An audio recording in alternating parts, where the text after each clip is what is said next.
To start our meeting, I would like to invite Chairman of ABA, Mr. Jonathan Allis, to deliver his opening remarks. Chairman Allis, please. I hope I could be heard by everybody, members of ABA Board of Directors, distinguished presenters, ladies and gentlemen. A very good day to all of you.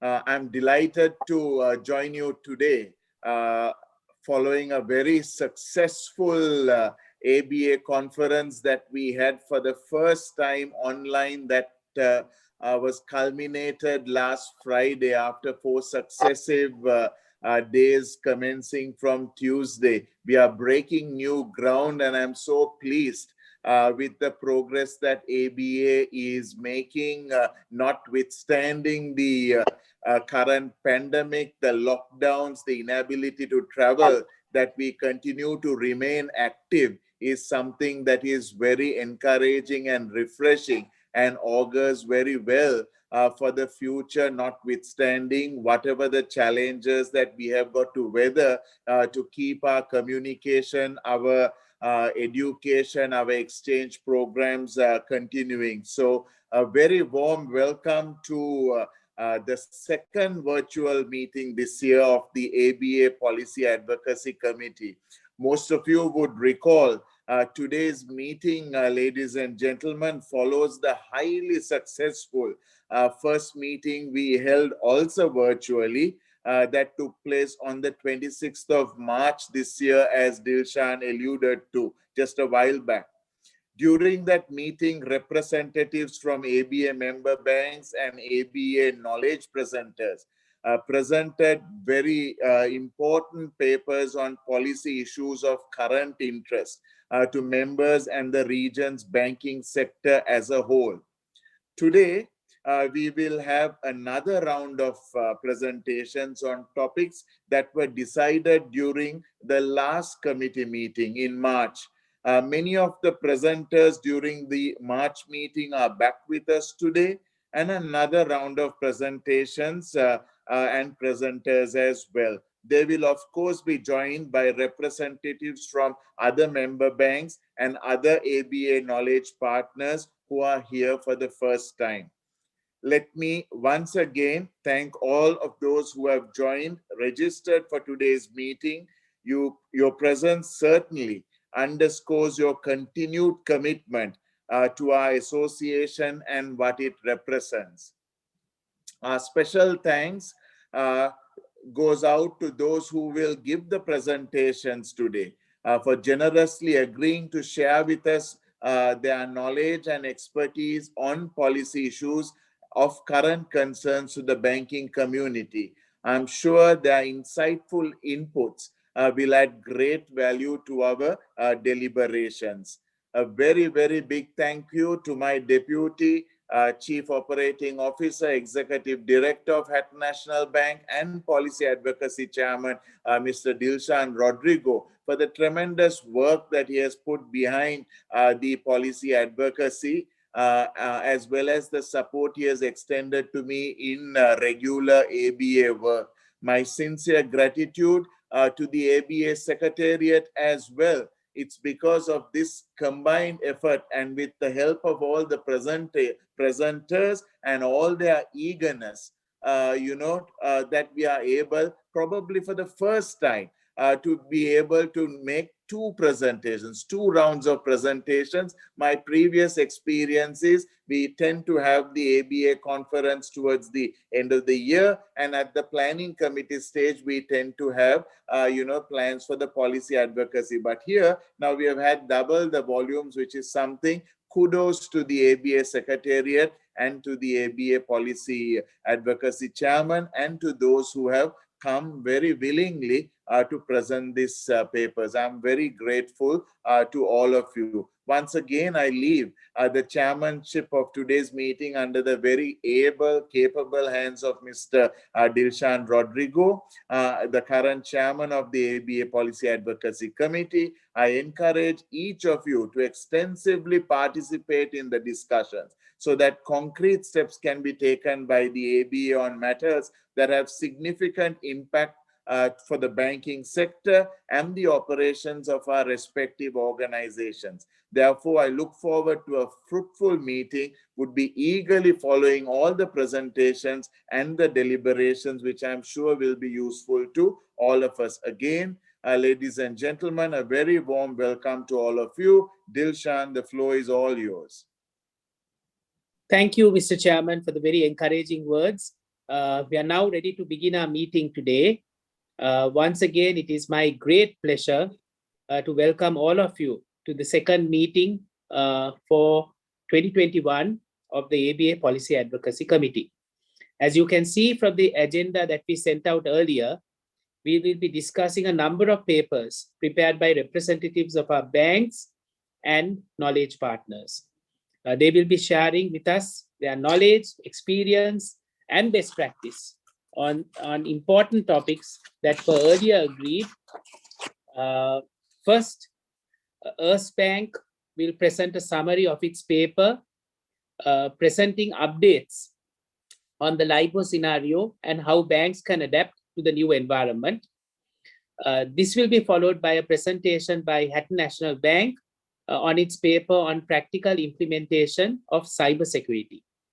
Thereafter, another ABA knowledge partner from Fintelekt Advisory Services, no stranger to ABA, will present a paper on specific AML CFT-related priorities for banks due to the pandemic.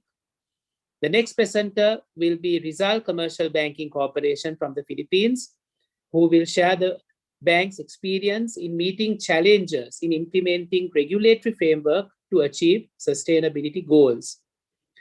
The fifth presenter will be Bank Pasargad, who will share its policies and actions to mitigate the impact of the pandemic.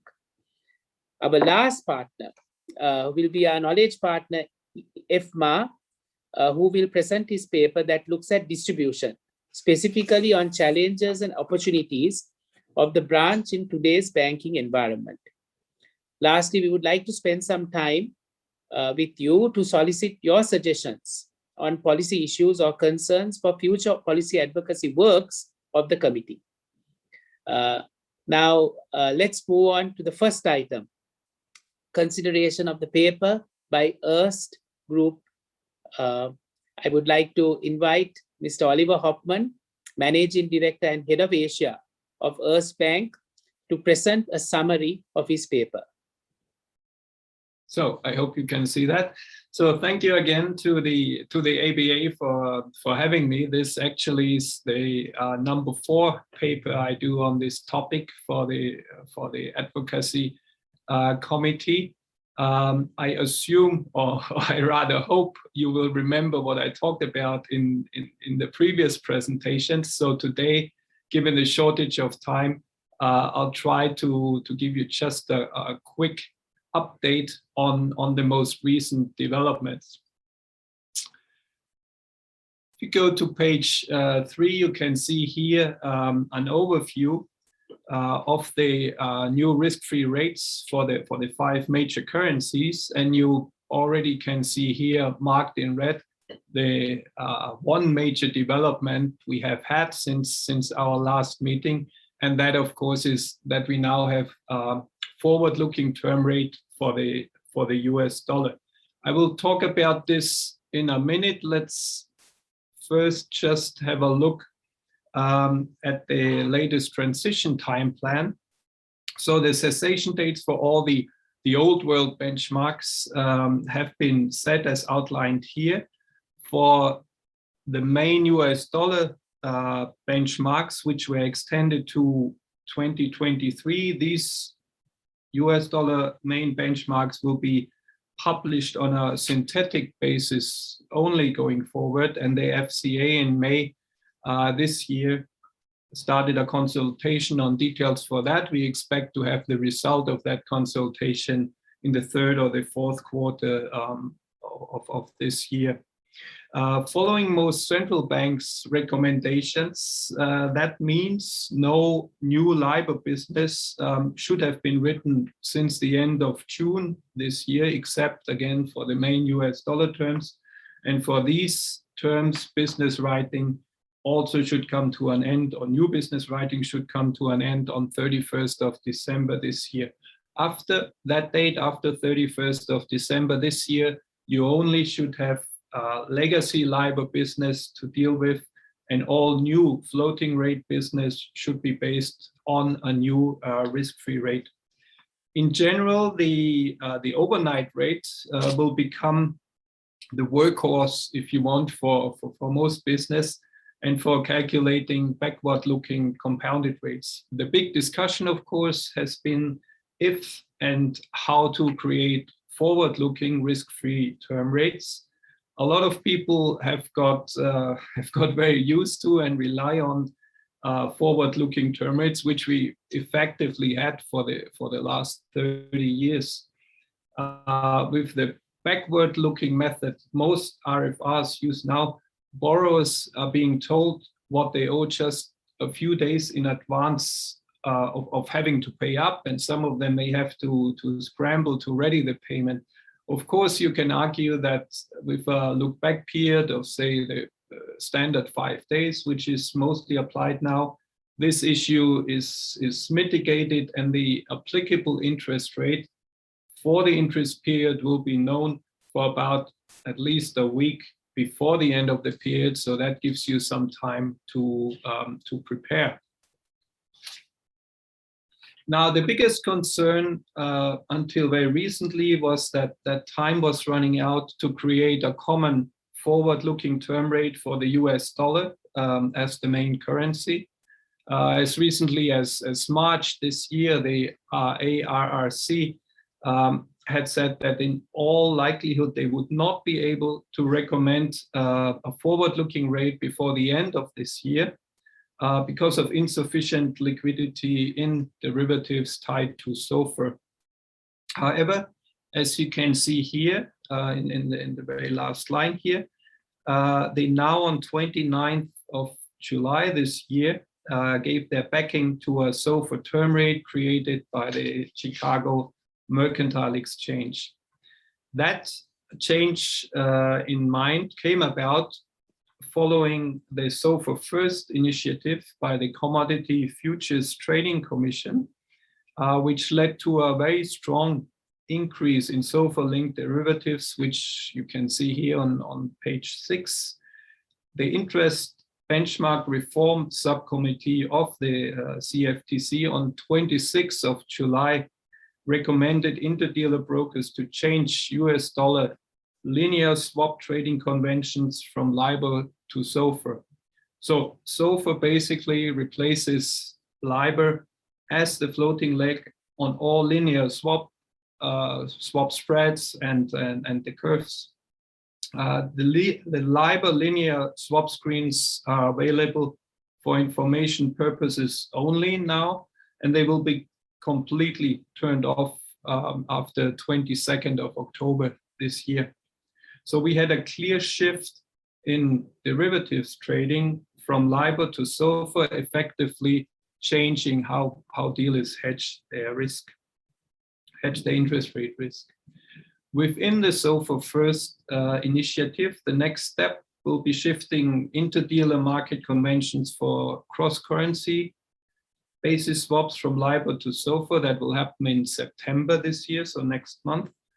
Later, the trading of non-linear derivatives like swaptions will switch to SOFR, ultimately followed by the switch for exchange-traded derivatives.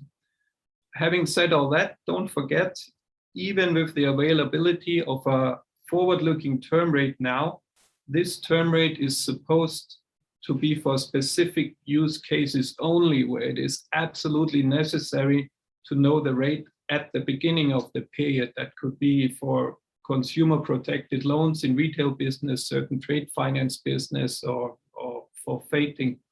The ARRC does in general not support the use of SOFR term rates for derivatives and recommends using forms of overnight averages and averages of SOFR wherever possible. Specifically in Asia, there has been a lot of activity in Singapore in the new local benchmark called Singapore Overnight Rate Average, or SORA. You can see here the outstanding amount of financial contracts pegged to it from May to July jumped fourfold, so now to around 87.4 billion. If you look at the global picture, the adoption of risk-free rates is progressing, but in the grand scheme of things, they still are used for only around 12% of all deals measured by notional value in a market of almost $500 trillion of financial products using IBORs across all currencies. But things are changing fast, and I mean, there's no way out of this. It all is going to happen. In the US dollar market, SOFR just better reflects the way financial institutions fund themselves today. There are now transactions of around $1 trillion with SOFR underlying today, whereas in LIBOR you have only around 500 million per day with underlying. Again, returning to Asia, we counted so far 79 SOFR-linked issues for Asian bank issuers. The latest was only very recently, I think 1 or 2 weeks ago, a $500 million 3-year issue by Bank of China. That was heavily oversubscribed to $1.1 billion around, and it priced at SOFR plus 48 bips. Now, there are a lot of issues still to be dealt with in this transition period, and I just picked 4 for you to look at today. One, again, talking about the term rate, it measures the market's forward expectation of an averaged overnight risk-free rate over a designated tenor and is generated from risk-free rate referencing derivatives such as overnight index swaps or futures. That means the robustness of a forward-looking SOFR term rate very, very much depends on the liquidity of the derivatives market. It is also worth bearing in mind that a term rate would, if there's any deviation from the derivatives market, introduce quite a substantial potential for basis risk.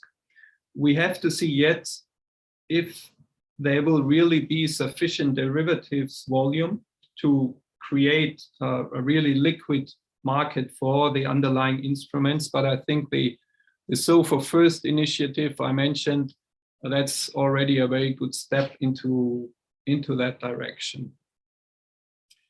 What does make things easier, that's the second point, is that there are now alternatives to the main alternative rate, such as BSBY by Bloomberg, the ICI Bank Yield Index, or Ameribor, essentially all SOFR competitors.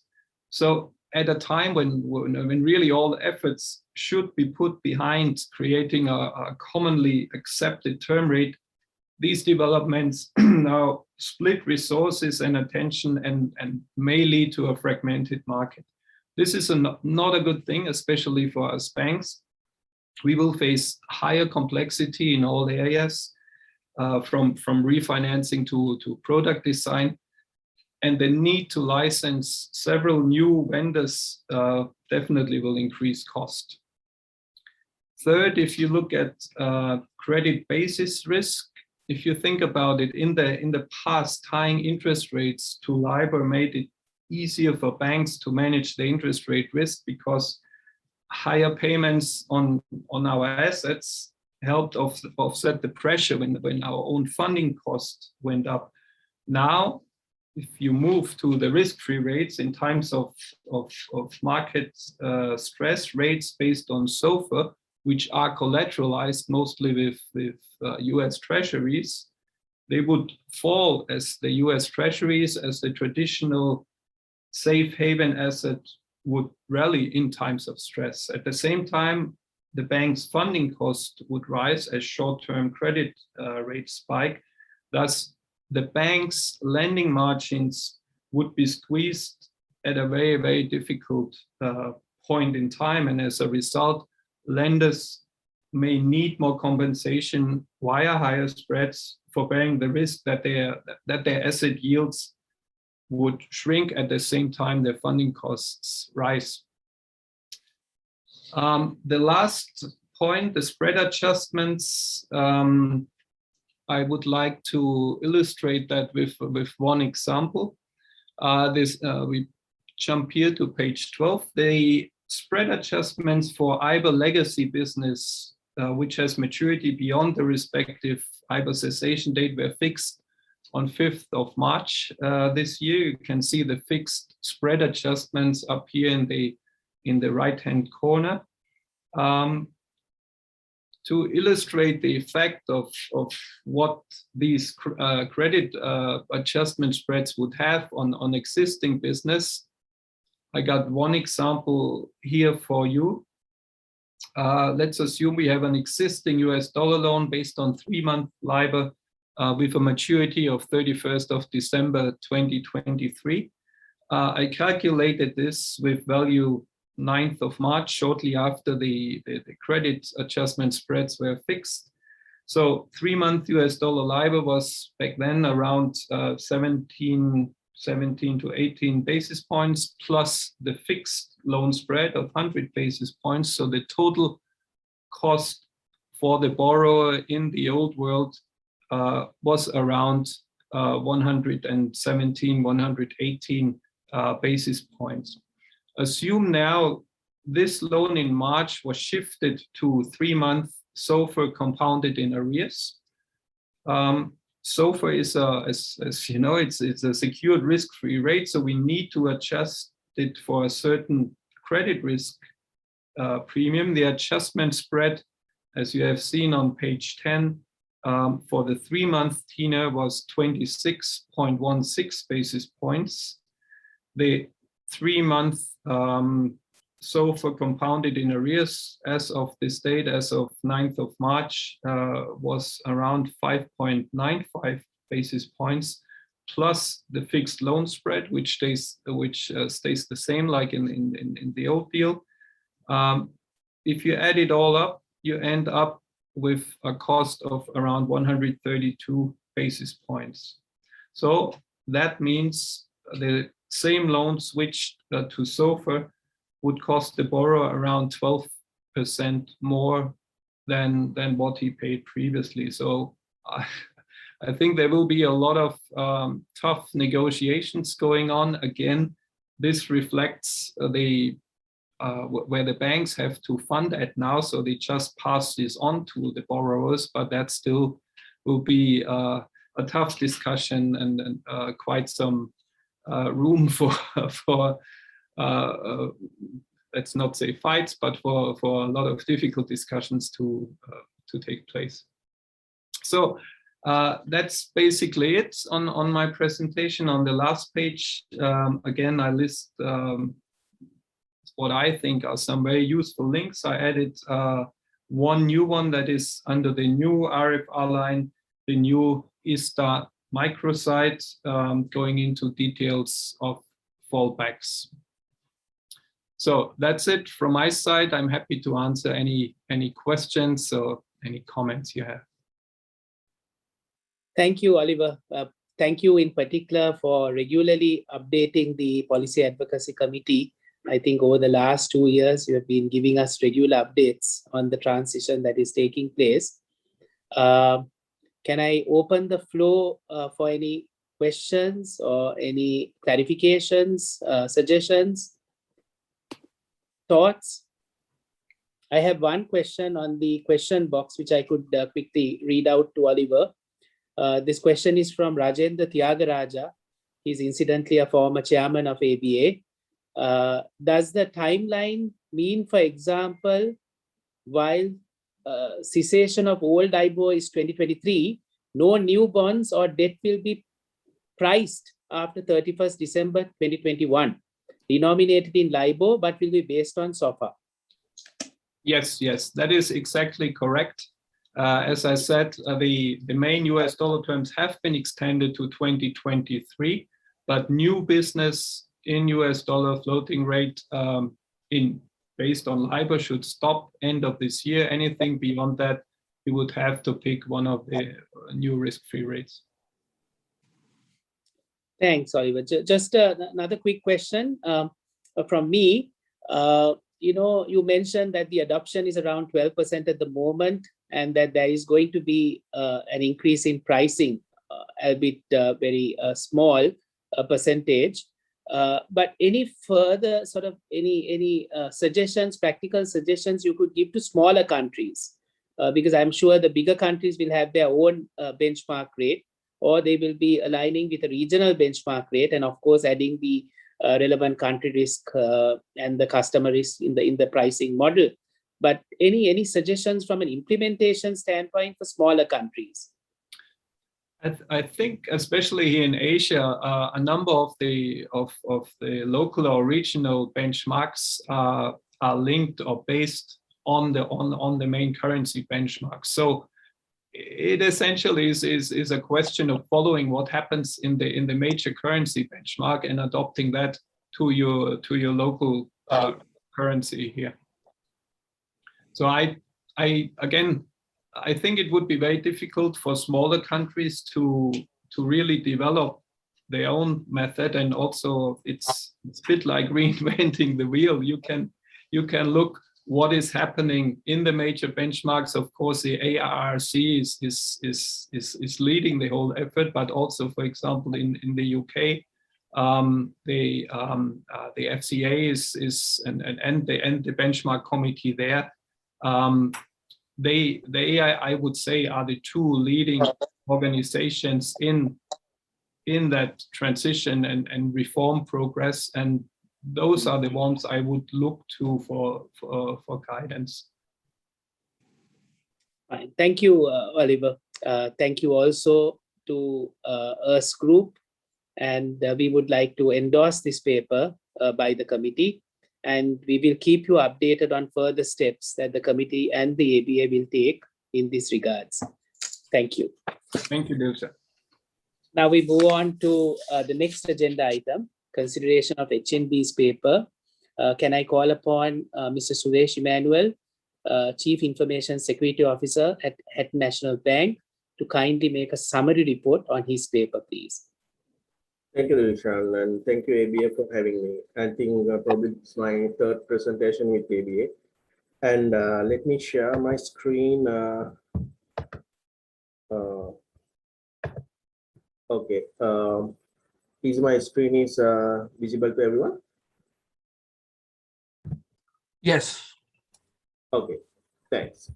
So today's session is about practical implementation of cybersecurity. So this is a very, cybersecurity as a topic, it's a really vast area and very complicated subject matter. So today I'll be actually touching upon the key elements of practical implementation of cybersecurity. So as a first slide, I have summarized the practical challenges for cybersecurity on a kind of considering the ecosystem of which suits for any large-scale organization to a very even a moderate-scale organization. So if we consider the practical challenges, so the one of the key challenge we all have is the prioritization. But when it comes to cybersecurity-related implementations and projects, usually they get deprioritized considering the compared to the business project. For example, if you want to do a system upgrade, which will again generate quite significant or the impact to your organization, especially for a bank, then you tend to go for that kind of project rather for a security implementation project, or hold on that kind of a project before a security implementation project, because you always try to prioritize on a business related project rather cybersecurity related project. So especially when it comes to the budget approvals and all, which I highlight as a second point also, it's one of the key things, because usually cybersecurity investments are unfortunately really very high, expensive related control implementations. So especially in an organization, when you drive for or allocate budget for cybersecurity infrastructure, it's quite a chunk. You have to allocate quite a very big chunk of your budget for the cybersecurity investments. And also the change resistance. So especially, you know, the cybersecurity is not about purely implementing technologies or implementations. It's about people, process, and technology, and how you manage those three within your ecosystem. So people actually plays a really key role or the major part of this, proactive cybersecurity implementation or the cybersecurity implementation. So typically, when it comes to these implementation, there are a lot of resistance you can feel within your organization. For example, there could be certain employees, they have been practicing certain business operations on a same way for probably over 10 years to 15 years, maybe over 20 years. Then suddenly when you try to change that with your due to certain cybersecurity control or certain standard or certain policy, newly introduced policy, then there will be always resistance from your ecosystem with the especially from the people factor. Then there'll be a challenge for your practical implementation for the cybersecurity system or the cybersecurity related controls. Then the legacy systems, for example, if you are to comply with your PCI DSS, you know, obviously you have to have a PA DSS complied or the PCI DSS ecosystem complied card system in place. But if you see, but sometimes most of the banks, they might have certain legacy systems which they can't really get rid of it. So in that context, if you are to comply with the standard and implement controls, usually you have to upgrade your legacy system, which is a not easy task and which is a quite challenge, and you might require a lot of budget and a particular project plan. Because of that, your security control implementation project has to be postponed for another year or two, maybe more than that. So that's one of the key things. Then acquiring the required skills. So generally, you know, the very niche cybersecurity and information security skills are very niche skills when it comes to market. So generally, you can't find a lot of people to help you out in terms of any role. For example, it's difficult to find a required skill from a consultant point of view as well as the employee's point of view. So if even to acquire those skills is really expensive, as well as require a lot of at least 5 to 6 years of the practice of cybersecurity domain. So it's quite a challenge.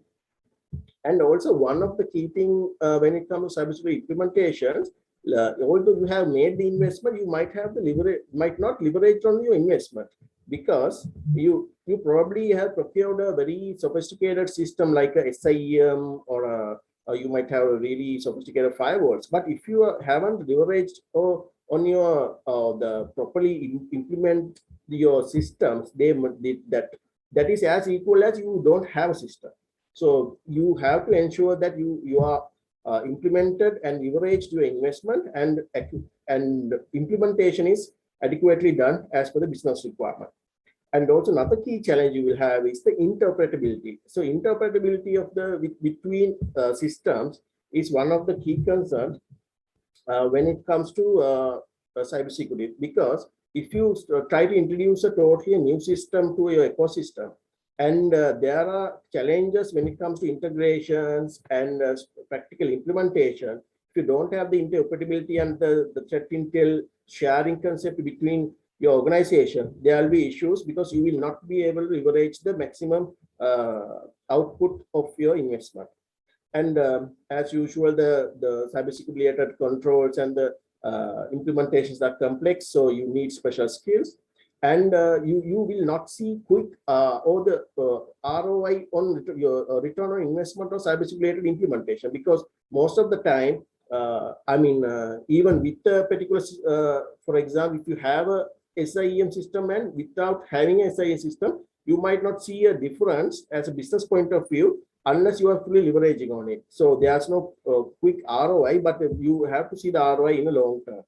So those are the key challenges. Then I'll actually proposing a kind of a framework where you start with the governance, establishing the governance, then you move into the preventive controls. Then threat intel monitoring and detection and analysis, which is really important, especially compared to today's threat context, and reporting and incident reporting and the mitigation plan, and also the recovery also again combined to that. I'll be covering both in one slide at a later point. So I quickly move into the governance framework. So generally you have to have a governance framework which actually complement your business goals. So for example, for a bank, generally NIST related framework, ISO related standard, or PCI DSS related standard will actually complement the business goals and as well as ensure you have a competitive edge up, when you compare to your competitors. And also you have to ensure when you introduce this framework, you have to implement to the mature level, and also you have to ensure that awareness and the culture has to be also built as part of the framework implementation. Then subsequently, you have to ensure the sustainability of the framework. For example, if you implement a framework and if nobody practicing it, it's as equal as you haven't implemented a framework. So you have to ensure that you have proper KPIs, KRIs, and the measurements are assigned to this framework, as well as you have to follow the basics. So basically PDCA, the plan, do, check, act. That's how you continuously improve your framework. So when it comes to protection, I'll quickly touch on a few items. So basically the logical access, you have to ensure the identity access management is in place. The protection controls are which actually going to safeguard you from your day-to-day threats. So you have to ensure you have invested a lot on the protection controls. So your identity access management, your privilege access management, the multi-factor authentication, those kind of things, you have to ensure the basics are in place, and also your network and the communication security. So generally, you need to ensure you have all the firewall, advanced net firewalls and web application firewalls are in place. And nowadays the threats are not the conventional level threats, so you have to ensure you have advanced threat protection in place. Also the SSL inspection, which is really important. Although you have these firewalls in place, what if the threat cannot be seen by the firewall? So you have to configure them in a way where the threat can be seen within the firewalls. And also risk-based microsegmentation. We spoke about the legacy systems, but if you have a legacy system in your infrastructure, you have to ensure that legacy systems are, if you can't patch them, or you have to, if those systems are weak in terms of patching, you have to ensure you have implemented the supplementary controls or compensatory controls to ensure they are protected, such as the segmentation.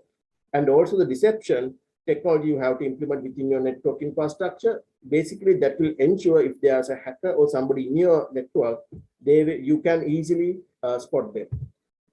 So again, I'm trying to touch 2 points mainly from the data security point of view. Basically, you need to have a proper data governance framework in place.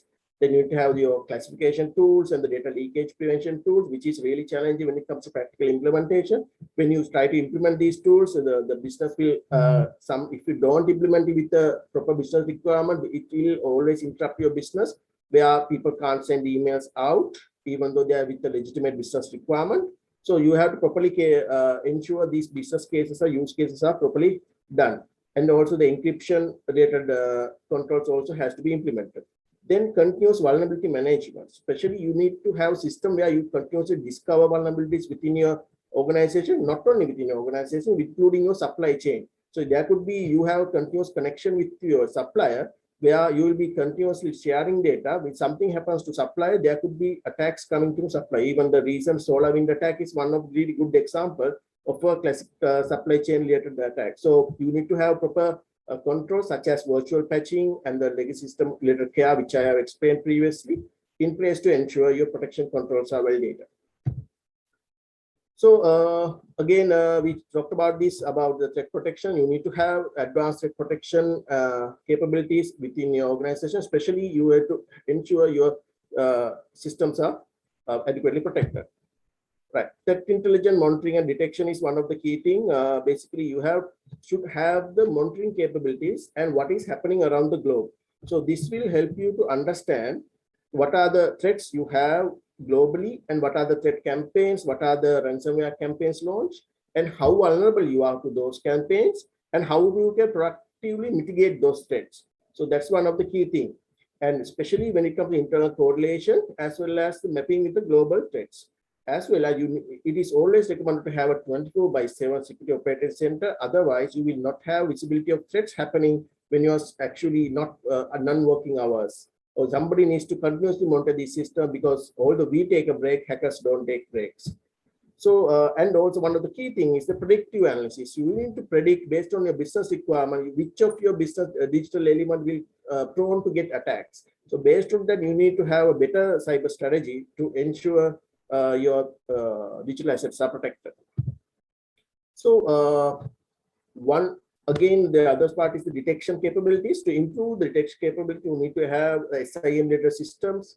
So, and the proactive threat hunting is one of the key things when it comes to threat hunting. You have to proactively hunt threat-related adversaries within your ecosystem, and always have to, this is something like you are cleaning up your room or you're cleaning up your house. Similarly, you have to clean up your official ecosystem or the infrastructure to ensure nobody's have their indication of compromises, indication of concerns, indication of attacks, or any techniques or the code processors are in place within your organization. You need to proactively threat hunt and ensure that you are not vulnerable. Then this is my last slide, actually. Let me quickly touch upon a few things. So basically, you need to have a better incident response and recovery strategy within your organization. So in case of a cyber attack, who's going to do what? And who's going to initiate the call trace? And who will contact your certs? You might have your local certs and your financial, the financial related support certs and your national level certs. So whether you have all these contact systems in place, and also when there's a incident happen, what is the SLA you have with them? What's the contractual agreements that you have with your service providers, your partners? So those things you have to ensure. So then one of the key things you can do for transfer threat is to cyber insurance. Cyber insurance is one of the key things where you can transfer your threat in case of cyber attack. It will actually complement you in terms of your recovery process, as well as your forensic investigation, and when it comes to certain penalties due to privacy breach and all regulators' point of view, it will actually help you to quickly recover. And last thing I want to cover is you have to drill, you have to practice, and you have to fine tune it. You have to always, as part of your disaster recovery plan, you have to ensure you practice your cyber drill plan as well. Thank you, everyone. I think I have covered most of the key points within my presentation. I'm happy to take any questions. Thank you, Suresh, for a very comprehensive presentations. May I now invite comments from the floor? Hi, Suresh. Thank you for that very comprehensive explanation. I guess I'll zero in on a practical problem.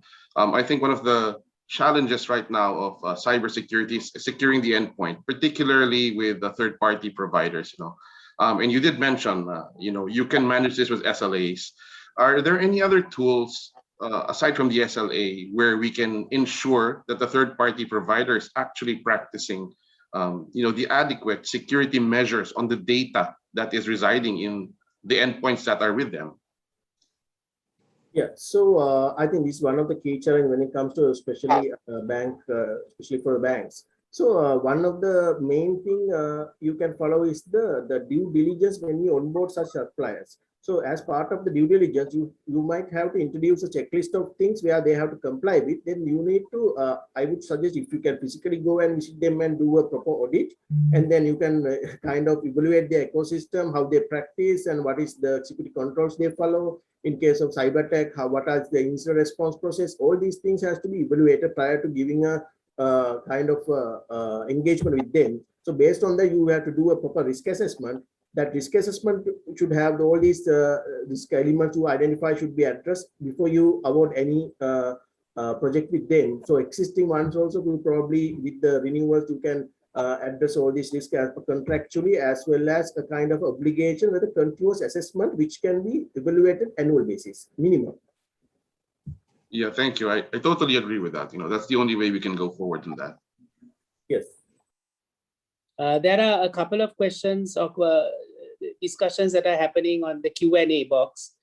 So Mr. Thiagaraja is suggesting or proposing whether the ABA can set up a stakeholder-owned SPV to invest in a suite of cybersecurity solutions, including AI-driven elements, so that participating members can benefit from cutting-edge technology on a pay-as-you-go subscription basis. So he feels that it will be particularly useful for smaller economies or clusters of non-bank financial institutions and smaller FIs. I think this is something that we can, look at, and even to extend to even developing a national security operations center specific to the banking and the financial services sector. So this is a part of this collaboration that we can think about within the ABA community. And this is something that we can do in an online model. So we will come back to you on that, Mr. Tyagaraja. I think that's a very interesting suggestion. Then there is a question from an anonymous attendee. How do you plan or define the strategy on cybersecurity for a banking organization where cyber trends are not static? I think that will require a long, elaborate answer, but we need to give a quick. Let me give a quick answer, Dilshan. So basically, you have to start with a risk assessment and a gap assessment against a global framework like NIST. Then you have to evaluate where you stand at the moment, and based on that, you have to develop a strategy with the quick goals. As you said, you can't have like probably 5 years strategy for a cyber related strategy, but probably at least a 1 year, 3 year strategy where you have quick wins as well as a long-term plan to how you achieve these goals. So that's the way about it. Mr. Tyagaraja clarifies in his suggestion that this is not an ABA owned collaboration committee, but a national level SPV. So that's what he is looking at, a stakeholder owned and operated SPV, where ABA can play a facilitative role. But can we then move on to the next agenda item, consideration of a paper prepared by Fintelekt Advisory Services. Again, Shirish is no stranger to ABA. He has been also a regular contributor. He is a managing director of Fintelekt Advisory Services. Shirish, please give us a summary of your paper. Thank you. Thank you, Dilshan. Thanks so much for inviting me again this time. Let me just share my screen.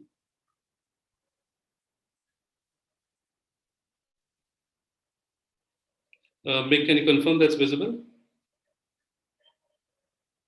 Yes, it's good. Great, excellent, thanks. All right. So good to see everyone at ABA and good to see fellow presenters. I hope next time at the next policy advocacy meeting, we can maybe meet physically and not online. So to start off, as most of you know, Fintelekt is a research, trading and advisory company. We are not a fintech company, although many people think we are fintech because the name is Fintelekt. So really think of it as financial intellect. It's a coined term for finance and intellect, so that's why it's Fintelekt. So that's just a background about Fintelekt. I think many of you would have been attending our webinars along with the ABA in the last year or two. So as we all know, the WHO actually declared the COVID-19 outbreak a pandemic in 2020 March. And just 2 months after that, in May 2020, the FATF, that is the Financial Action Task Force, published a study based on responses from over 200 countries on the disruptions caused by the pandemic. And this report highlighted several risks and threats and made some recommendations on the likely responses from the government and private sector. Then in December 2020, the FATF released an update to this study addressing both changes in predicate offenses and changes in money laundering and terrorist financing activity.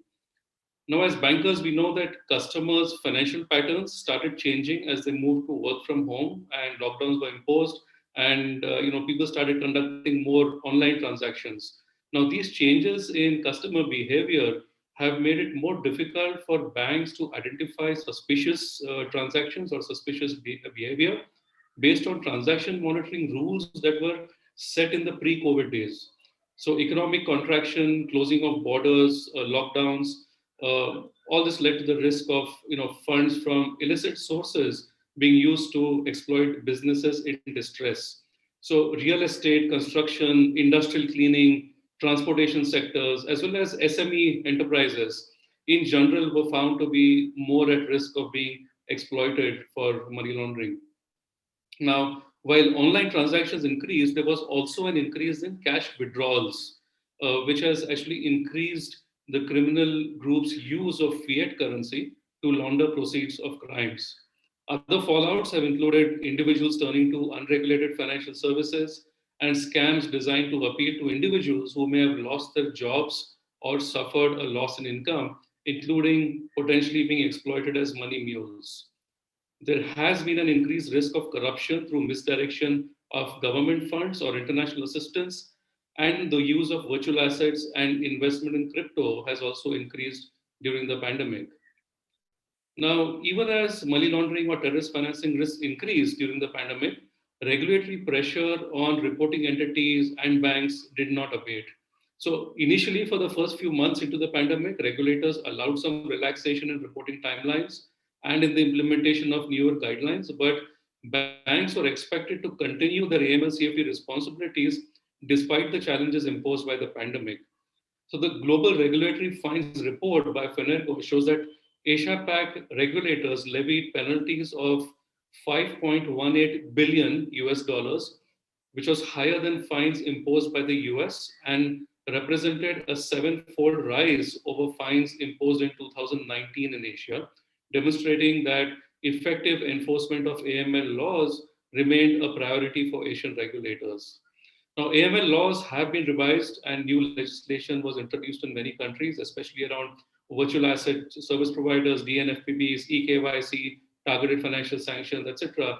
And this has led to newer obligations on reporting entities. For example, in the Philippines, where TFS guidelines have been issued, regulators have also stressed upon continuous risk assessments by banks to ensure that the risk-based approach leads to effective results. We've seen a lot of this happening in Australia, India, and Singapore. And the use of technology is being aggressively promoted by regulators, especially in countries where digitalization has not yet picked up to the desired level, for example, in Nepal, in due diligence and AML monitoring.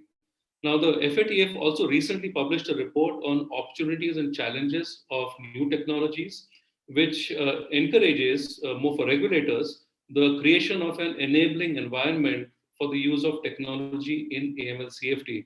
Finally, a collaborative approach with the private sector is what is being recognized as the way forward, and this is manifesting into a consultative approach by regulators on AML-CFT provisions as well as public-private partnerships for information sharing. So these two slides just give a bit of background. I would now like to speak about three themes that have taken on greater prominence during the pandemic, that is anti-corruption, economic sanctions, and financial inclusion. So speaking about anti-corruption first, studies by the United Nations show an increase in fraud and corruption across the world, and the UN Secretary General released this statement of corruption in the context of COVID-19. So it was also mentioned that emergency relief packages in Asia were based on decrees and not laws, and hence parliamentary involvement and oversight has been limited. In most cases, most governments have also not utilized the agencies that have been specially set up to address corruption risks when setting up and dispersing these emergency packages. Involvement of the public and civil society in the oversight of emergency spending is also rather limited. So you can look this up on the UN website, it's all there, but the rise in corruption exposes banks to money laundering risks, as corruption proceeds need to be integrated with the formal financial system so that they can be utilized for legitimate purposes or get a cloak of legitimacy. Now, proceeds of corruption are known to be laundered using complex corporate structures through the creation of shell companies and by routing funds through offshore tax havens. Corruption and bribery proceeds, moving through the corporate ownership route. This needs to be tackled with various steps at a national level. I mean, you need to have beneficial ownership registries, more transparency, crackdown on shell companies, as we've seen in certain countries. There has to be stricter enforcement on corrupt individuals, and we have to monitor service providers like lawyers or accountants or DNFPBs, as well as create new supporting laws. Now, the last year has seen significant legislative changes in this area of corruption in countries such as the US, for example, which released the National Security Study Memo, and the UK, which released the Global Anti-Corruption Sanctions Regulations 2021. We believe other countries may also follow suit from the US and UK, and such laws could be emulated in other countries as well. So what are the tools that banks have? What can they do? Now, there are certain red flag indicators issued by the Egmont Group, which some of you may have looked up already. And these may be used as tools by banks during KYC, customer due diligence, and ongoing monitoring. There could be certain red flags. For example, deposits in bank accounts of public officials, with checks issued by construction companies, individuals, or non-government entities that have previously benefited from public work contracts, or from accounts of people who have benefited from public procurement or public funds without any evident justification. Right? Public officials, especially those having a role in government contract management or public procurement of high-value assets, if they receive international fund transfers from businesses or personal accounts where the funds appear to be excessive in value, these need to be verified. Transactions which take place in accounts of PEPs or politically exposed people, their family members or close associates, or other officials involving cash deposits or withdrawals in unusual frequency or amounts. The list is long, I could go on, but my recommendation would be that please take a look at the list of red flag indicators issued by the Egmont Group. It's a publicly available document on their website. That will be a very good tool for banks to use if implemented in the right way. The second point I wanted to speak about was economic sanctions. Now, during the pandemic, the number and complexity of sanctions levied by the US, UK, Canada, and the EU has continued to grow. Coordinated action has been witnessed for sanctions against countries such as Belarus and Myanmar. We'll know very soon what's going to happen with Afghanistan. Sanctions have targeted issues such as trade, corruption, and human rights abuses. The risk of secondary sanctions, especially by OFAC, which is the Office of Foreign Asset Controls of the US Treasury, this continues, especially for engaging in transactions involving Iran and North Korea. Now, to combat sanctions risk, continuous and dynamic assessment of this risk is recommended very highly. Sanctions risk is especially high for trade and cross-border remittances, so departments engaged in this need to be very careful. Screening and trade surveillance will necessitate appropriate investments in technology and in creating a well-trained team that includes staff with knowledge and expertise in economic sanctions. My final point is on financial inclusion, which they've been talk about unintended consequences of FATF standards being implemented. Now, according to a 2021 study, the proportion of unbanked population in Asia is roughly 24%. AML and anti-financial crime measures conforming to the FATF 40 recommendations have often created hindrances for certain sections of the population because of imposition of rigorous documentation and scrutiny, and this has led to their exclusion from the formal financial system.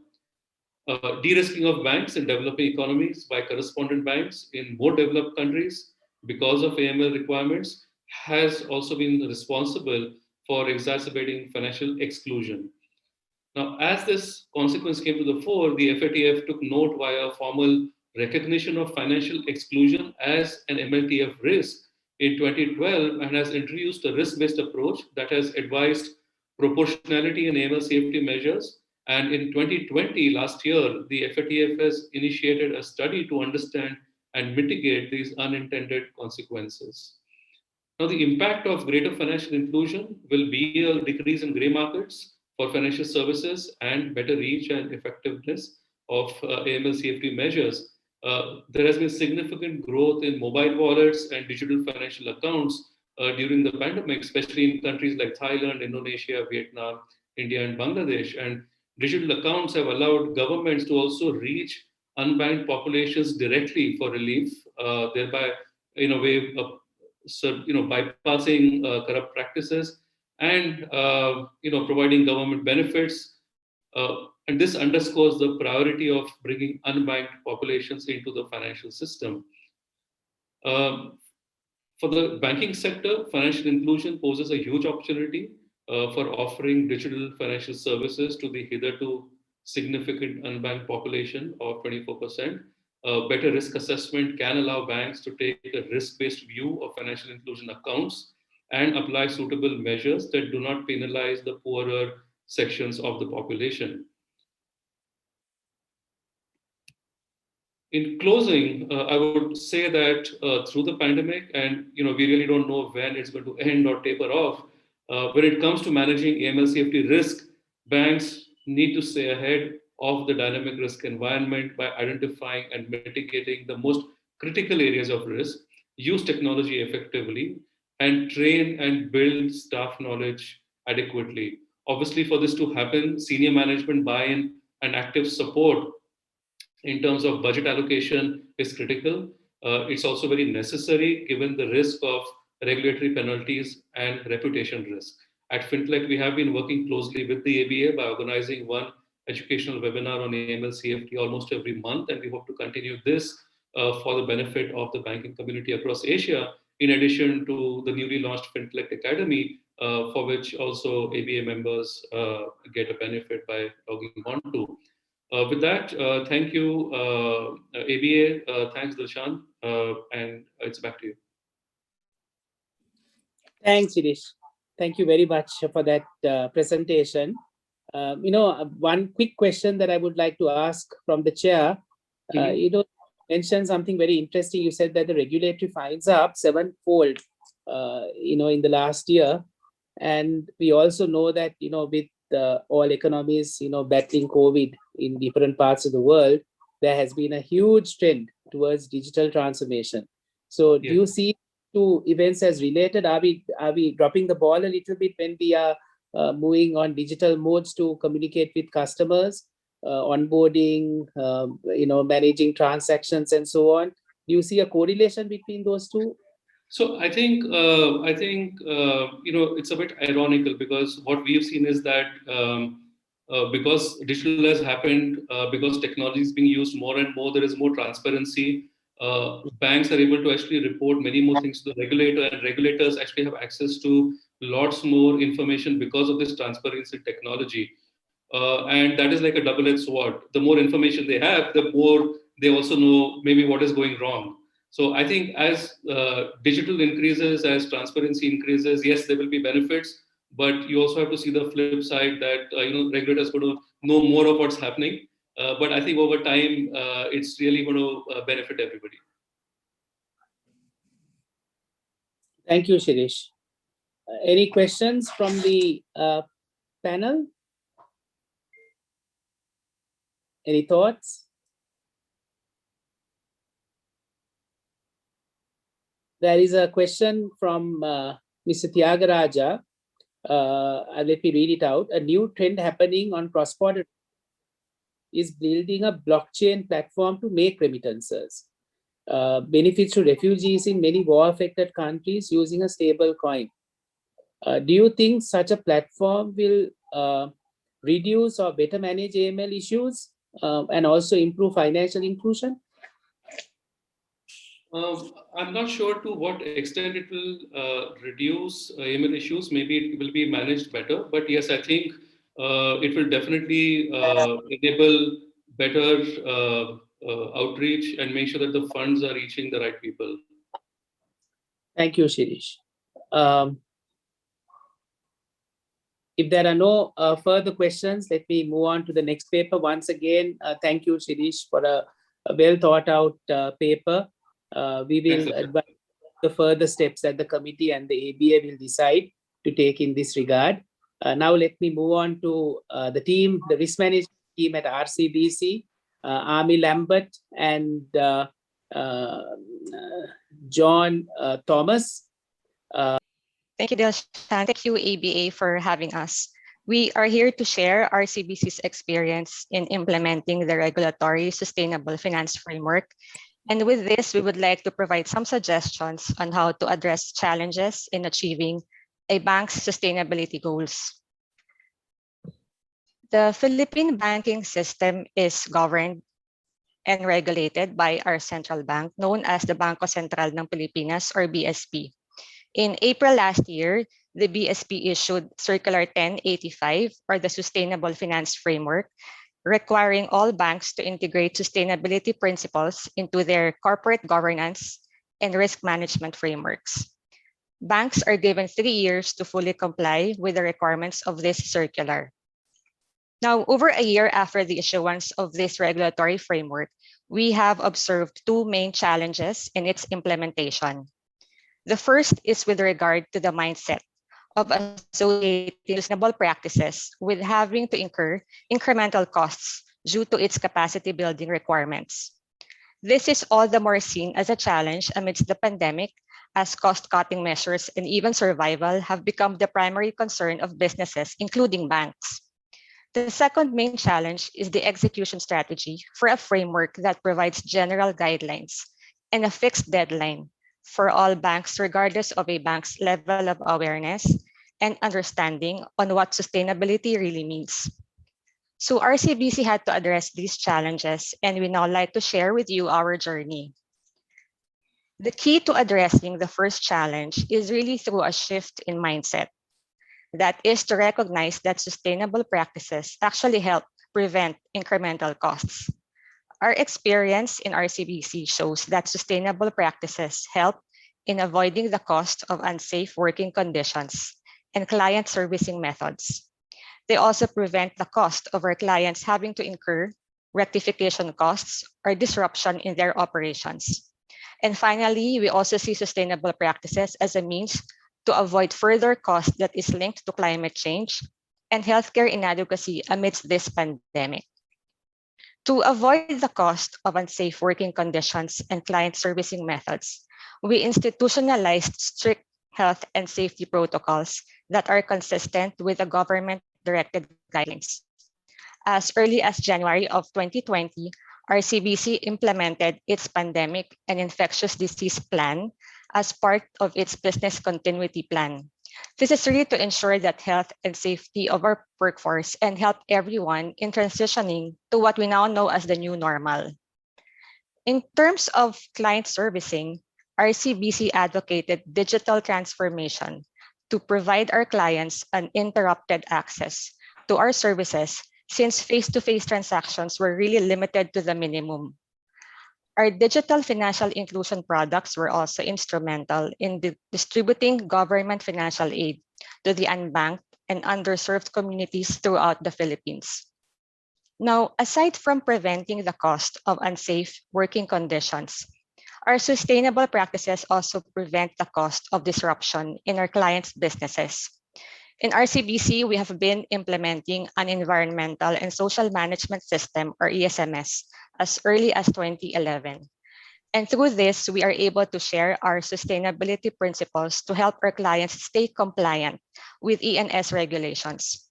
Part of this ESMS is our conduct of the environmental and social due diligence, or ESDD, on businesses with elevated ENS risks.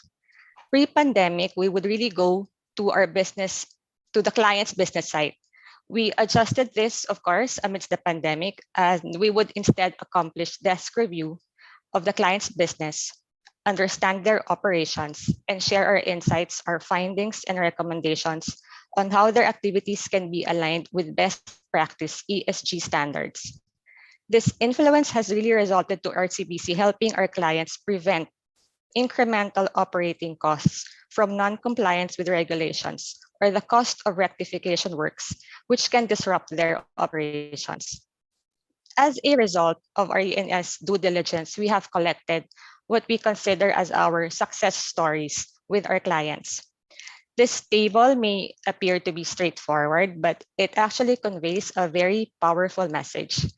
It shows that our clients listen to what we say and that we are actually able to influence them. By means of our follow-through ENS due diligence with our clients, we are able to validate that our findings are fully or substantially addressed by the next cycle of our evaluation, and that we have now come to share a common understanding of what sustainability practices really mean for their businesses. Effectively, our clients have become our partners in seeing the value of prevention versus the cost of non-compliance or business interruption. So now we have so far shared with you how we were able to achieve a shift in mindset with regard to our workforce and clients, and also with regard to our clients' businesses, which is really our immediate circle of concern. Now we go to a bigger circle of concern, the biggest of them all actually, which is our planet Earth and the problem of climate change. Last May, Moody's released a report which identified critical sectors such as energy and the health-related industries due to the impact of climate change. Moody's cited the Philippines being vulnerable as its major banks have the second highest exposure to these critical sectors in the Asia-Pacific region. In RCBC, we have been aware of how profound the impact of climate change may be on our banking business, even before we saw Moody's findings. The report from Moody's reinforces our view, and that is why in April 2019, RCBC developed its own sustainable finance framework, under which funds are earmarked toward projects that have clear E&S benefits. Since the creation of this framework in 2019, until early this year, we have raised around $1.1 billion in green and sustainability bonds, with the largest issuance completed in March this year amidst the pandemic, as we continue to provide funding support to address urgent needs in clean energy and public health care. At present, we have 11 renewable energy projects in our sustainable portfolio, and we have also helped finance 13 businesses that provide public healthcare services. Our bond issuances really aim to increase awareness among our peer banks and promote a concerted effort toward preventing further damage to our environment and communities. This mindset on responsible lending is what sustainability is all about for banks. As our regulatory framework notes, banks are enablers of environmentally and socially responsible business decisions.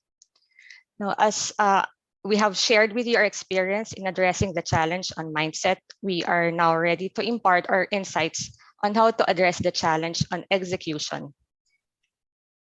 Thank you, Armi. Okay. After having spoken about, changing perceptions on sustainability, I'd like to discuss implementation challenges and learnings. Now, what we have is a regulatory landscape that is evolving, and this is compounded by the urgency of the sustainability agenda.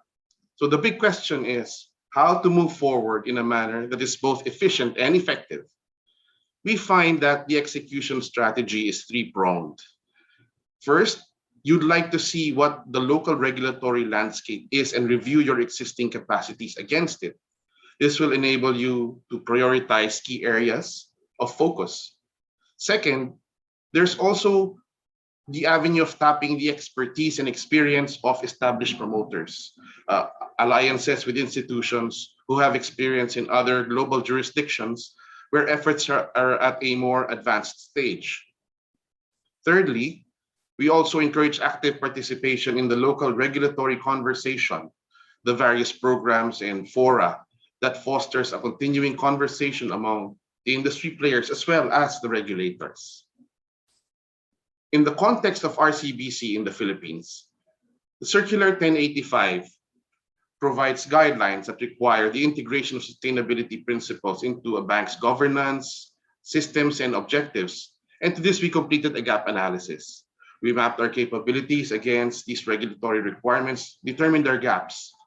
We developed a work plan and established cross-functional teams across the bank with the objective of bridging the gap within the 3-year transitory period provided by the circular. Further, because we knew the utmost urgency of the sustainability agenda, we have also begun sharing our frameworks and systems and processes with the other financial subsidiaries of RCBC, as we know this is going to be a topmost priority for them as well. The second element that worked for us was forming alliances with global expertise on sustainability, such promoters as the Global Reporting Initiative, UNDP, Worldwide Fund for Nature, to name a few. Alliances with these organizations provide access to best practice, as well as hands-on experience having been involved in sustainability initiatives in more advanced markets. We aligned our sustainability objectives with the International Finance Corporation, who is a shareholder of RCBC. We subscribe to their 8 performance standards as part of implementing our environmental and social management system, which was established in 2011. We have also collaborated with them on building capacities to conduct climate scenario analysis, particularly tools to assess and monitor our portfolio sensitivity to transition risks, as well as integrating these into the bank's stress testing processes. The third element is active participation in the regulator's sustainability awareness programs. Earlier this year, the BSP issued a draft circular on the second phase of sustainability regulations, which banks as well as RCBC have provided feedback and comments on. The BSP also launched a webinar series on sustainable finance in partnership with the UK government ASEAN Low Carbon Energy Program. More than just gaining a view on priority areas and strategic direction regulations are likely to pursue, these programs provide a venue for closer collaboration between banks and the regulators, be it seeking clarity on critical points to sharing challenges on the ground, as well as best practice learned from our alliances. So at this point, what we have done is essentially come full circle. We started with local regulations as a checkpoint. We've gone out and benchmarked against global best practice, and we've come back actively conversing and advocating on policy direction. This will be an iterative process, a virtuous cycle, if you will. At this point, let's step back a bit. Some key learnings are, number 1, we are seeing a wider acceptance that sustainable practices provide a means to avoid costs and in the long term deliver value. We're seeing the mindset change. And second, the way forward is really through collaboration and constant dialogue, not only within the local industry, but also with global experts. And all that reinforces the view that sustainability is really a journey we all have to undertake together. No one must be left behind. So I will stop there and be happy to take any questions. Thank you very much. Thank you, Armi and Gabby, for a very interesting presentation. You covered not only the aspects that you are driving, but also the implementation and the execution part of it, which is very useful. I believe it's a 3-year journey that you're embarking on, and I hope that you will have progressed significantly in that journey. Can I open for questions from the others, or any suggestions or thoughts? I can start the ball rolling by asking you a question that came to my mind. In the execution, what were some of the challenges that you faced outside the mindset, addressing the mindset issue, and what was the sort of methodology used in terms of tracking progress? Okay, in terms of mindset, you would have an easier time with the larger clients, the larger corporations. I think the challenge lay in the small and micro enterprises. These are, very, very lean organizations. They have a very adverse view on additional costs, as it is a very, very lean game for them. But we have continuously engaged them in the conversation about regulations and telling them that this is going to come and this is going to affect your business adversely. And we did do due diligence studies with them. We made it a dialogue more than just an audit. And Armi would have a first-hand view because she had done several of these due diligence studies. Armi, anything to add? Yes, I think we've significantly progressed really from our clients being minimally aware of the importance of sustainability in their operations to really being fully involved in correcting whatever that they need to address before it becomes a problem in the ENS area. And that is really evidenced by what we showed as our success stories through the second cycle of our evaluation that we do with the same set of clients, responding really in a cooperative way, almost addressing all of our findings on the next cycle of our review, and only very minimal findings remaining to be addressed. Okay. Actually, yes. Actually, to be quite frank, there was resistance in the first meeting. but just careful patience and caring and relationship management helped us get through the second and third, and by the fourth meeting it was all smooth sailing. So that was a good thing. Great. I mean, that's always the case. You have to persist and persist. Let's go on to Mr. Roy from Bank Pasargad. He's also been a very active contributor to ABA over the years. His presentation is on policies and actions to mitigate the impact of the pandemic. So over to you, Roy. Good afternoon, everybody, and wishing you all a very good time in the rest of the day.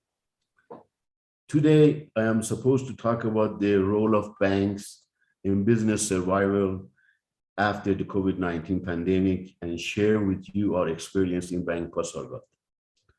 Reviewing what we and other banks have been doing during the last 18 months since outbreak of the COVID-19, we come up with 3 pillars or categories of tasks and functions taking place to combat the crisis, namely healthcare, which under these, taking all necessary and logistic measures to protect and safeguard the employees and customers from the evil virus and keeping the work environment safe and sanitized for everybody, and afterward care for the infected employees with the aim of continuity of banking services to our clients. Second, the customers' sustainability, reviewing and considering customers' needs and financial position and assisting them to continue their line of activity by giving moratorium and even extending new credits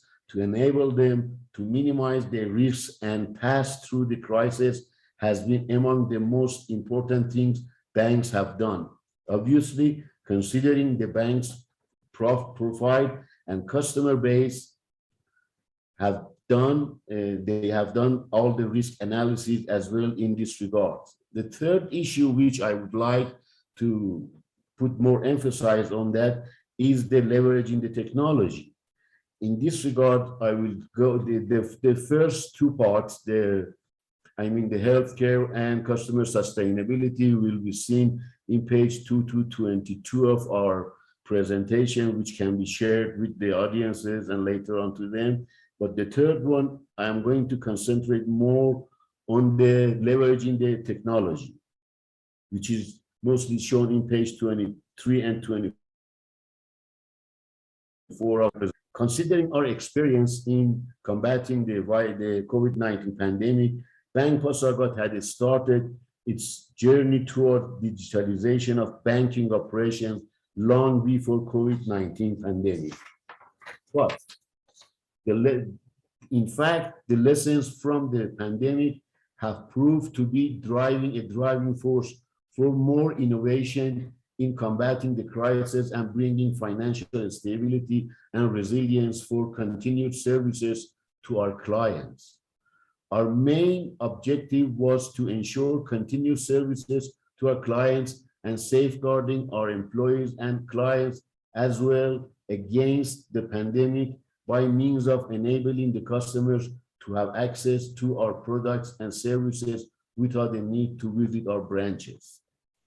The COVID-19 pandemic expedited our journey to digitalization process that we had adopted in our bank during the last 4 years and pushed us to leverage the technology in our front and back office faster than the pace we had anticipated. In this regard, and in addition to our previous mobile and internet banking services, I can highlight the following tasks and products that we have developed and deployed during the pandemic. First, a state-of-the-art digital payment applications to offer a pleasant experience in the field of contactless and digital payments and upgrading customers' experience with more productive and effective, more efficient services. Secondly, the digital KYC and digital personal identification and authentication. The third, opening account and obtaining credit directly by customers with no need to visit the branches. Developing digital borrowing application for microcredit purposes and enabling Generation Z clients and students to borrow funds easily. Fifth, promoting remote working by adopting VDI virtual desktop infrastructure in our IT department and some back office operations. Pandemic taught us that we can be more agile and has raised a fundamental question in our mind, which is, do we need to change our way to manage customers' data, moving away from traditional CRM and going forward for CDP, customers data platform, for better personalization of our services to meet our clients' needs, and creating a new customer journey and experience by utilizing artificial intelligence and machine learning process is now a big task in front of us. Under this project, we aim to improve the digital lifestyle of the bank's clients by implementing the concept of banking or BaaS with the platform banking approach to create our digital ecosystem by providing back office services to our corporate clients and enabling them to facilitate B2B and B2C services to their own clients. This project in Bank Pasargad called Pod Smart Land, which we are working on that very enthusiastically. Nevertheless, it is worthy to mention and consider the downside of all these positive developments. In spite of our continuous efforts to upgrade the security system for combating cybercrime, as also it was mentioned in Mr. Suresh and also somehow by Shirish, we have received a couple of reports from our clients about some small fraud in their accounts. Our investigation indicated such frauds and had happened due to lack of customers' experience in using the application and sharing their account details with unauthorized third parties. Since such events might jeopardize the customer's trust, the bank needs to do more about educating their clients to minimize such events.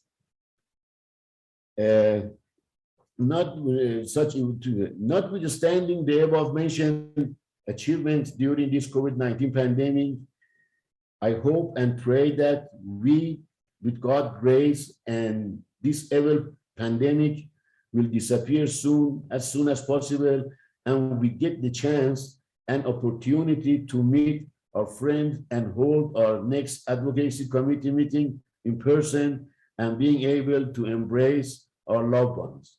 Thank you. This is the summary of my presentation, and the panel is yours, Dilshan, for the rest of the meeting. Thank you so much. Thank you, Mr. Roy. That was a very interesting presentation. Just a quick question from me. I could relate to a lot of things that you said on Bank Pasargad's preparations for COVID in the context of what we are doing here at HNB. One quick question, I don't know whether you might be able to answer this, but is there any use of science in health that you are using in terms of being able to look at people working from home or working from work? Is there a way in which you can assess immunity levels through certain measures that can help you making the decision in terms of quarantine requirements for staff and so on?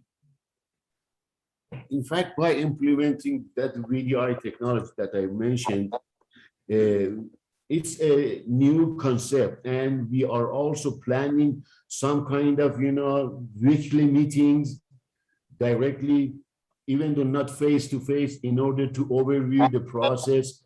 And we are developing different scenarios in order to be able to upgrade the efficiency of our employees in different areas. We have started this in our IT department, and pretty soon we are going to start that operation in our credit department as well. You know, to have some of the employees to work remotely from their home or from wherever they are, in order to minimize the risk of, you know, being infected or being, you know, in front of, you know, Thank you. Regarding the my question was a little bit more specifically in terms of whether there are any scientific measures that you can use, and maybe others also could participate here, because this is a common issue, in terms of whether it's contact tracing, whether it's assessing the immunity levels of the staff, so that you can be a little bit more sharper in terms of your decision making with regard to you know, whether staff needs to be quarantined, you know, as a preventative measure in terms of managing safety of staff. That was my question.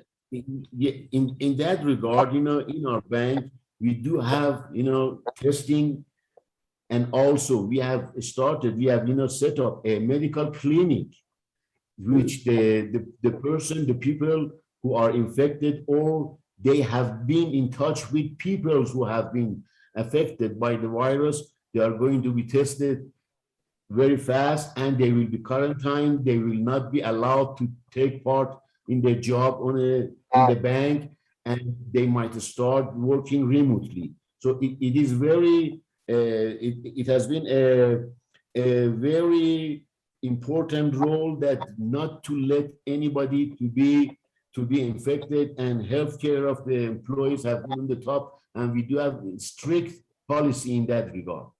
I hope I have been able to answer your question.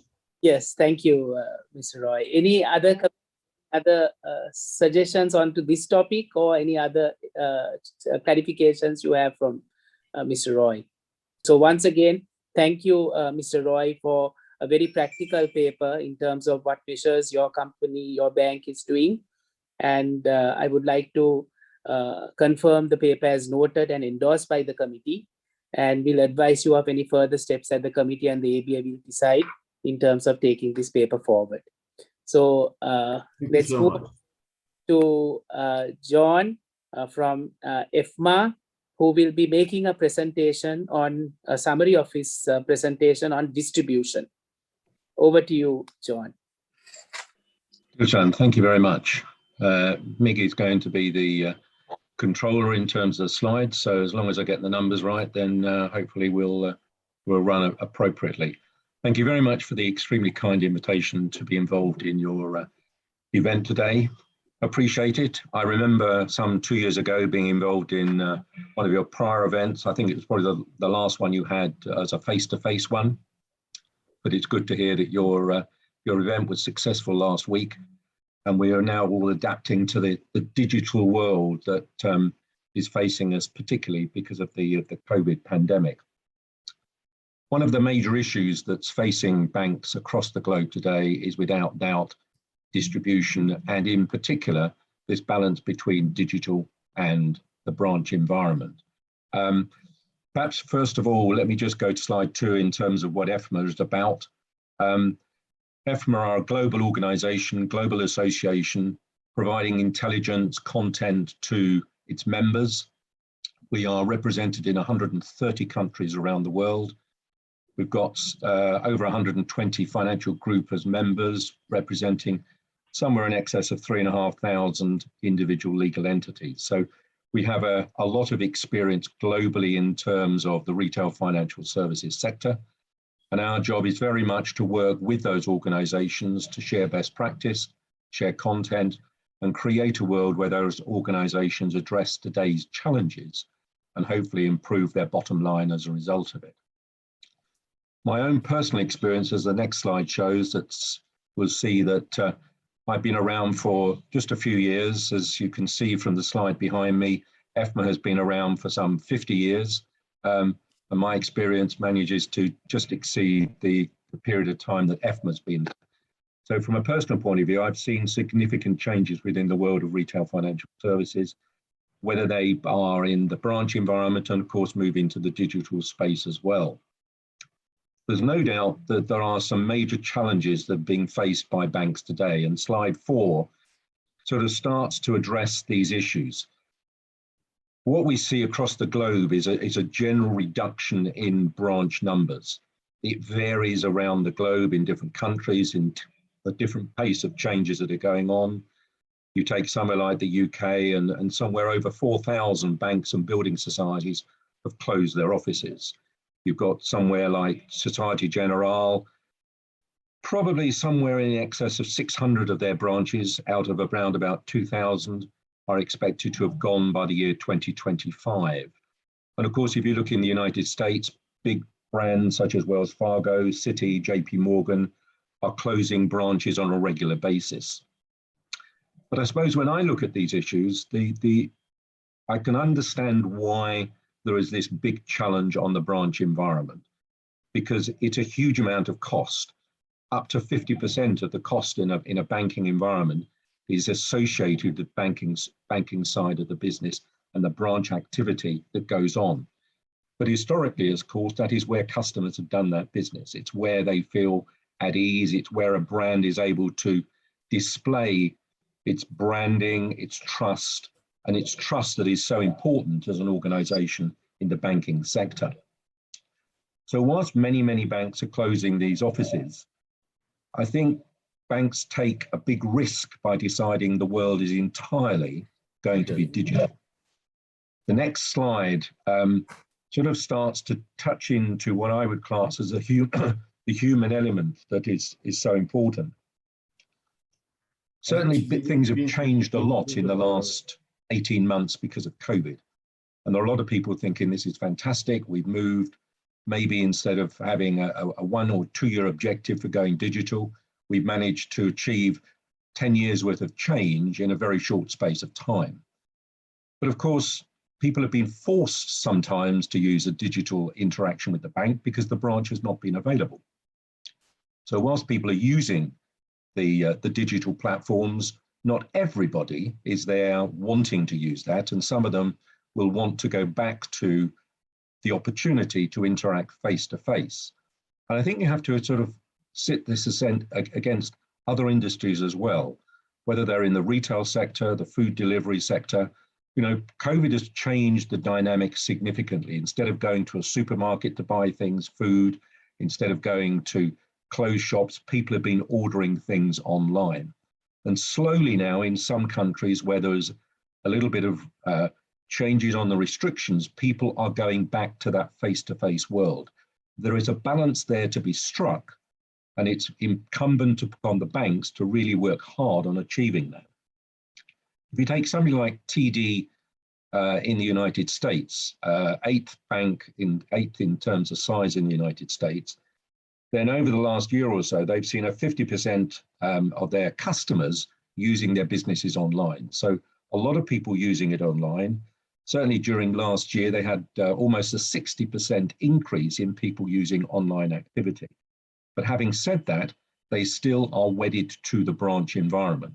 They see the benefits of both of those and trying to bring these two issues together. And that's a big challenge for an organization, because from a customer's perspective, customers want choice. They don't see the world as channel orientated, whereas banks often see it as being channel orientated. Many of the banks, and a challenge I have for many banks, is the structure of many banks is silo mentality. There is an element of people looking after digital bank, the digital channels, somebody looking after the telephone, somebody looking after the branches. From a customer's perspective, it is the bank or the brand that I deal with, and I want to choose what I want, when I want, whenever it suits me. And it isn't just within the banking sector, it's other sectors as well. I found it quite interesting looking at how in the medical arena, things have changed with COVID. In many countries, people have found it difficult to get to see their doctor.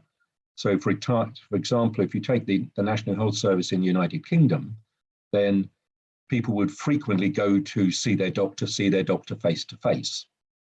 During COVID, doctors have not been willing to see people face to face. So a lot of it has been done remotely using digital channels.